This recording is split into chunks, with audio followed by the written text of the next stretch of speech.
તો સુરતમાં પોલીસે નકલી પોલીસને ઝડપી પાડ્યો છે। નકલી પોલીસ બનીને પૈસા અને મોબાઈલ પડાવવામાં આવતો હતો।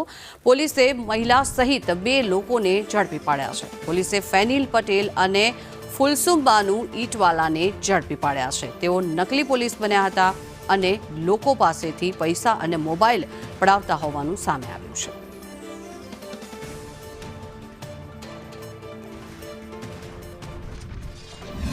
સુરત શહેરમાં છેલ્લા કેટલાક દિવસોથી નકલી બ્રાન્ડેડ વસ્તુઓ, ચીજ વસ્તુઓ, ભેળસેળ વસ્તુઓ પકડાઈ રહી છે। નકલી અધિકારીઓ પકડાઈ રહી છે। ત્યારે ફરી એક વખત સુરત પાલ પોલીસ દ્વારા નકલી પોલીસ બનેલા 2 મહિલા સહિત 2 આરોપીને ઝડપી પાડવામાં આવ્યા છે।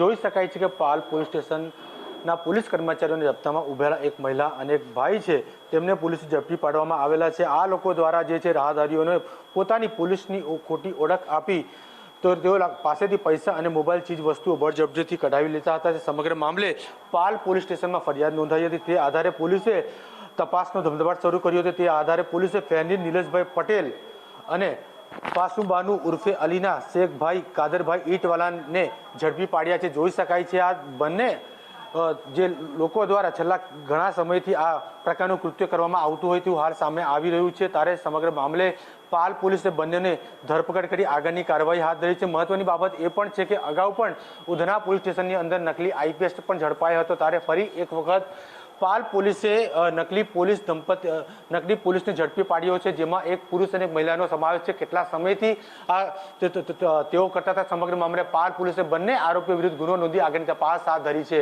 કેમેરામેન ભૂષણ ચૌધરી સાથે જયેન્દ્ર પાંડે, સંદેશ ન્યૂઝ, સુરત।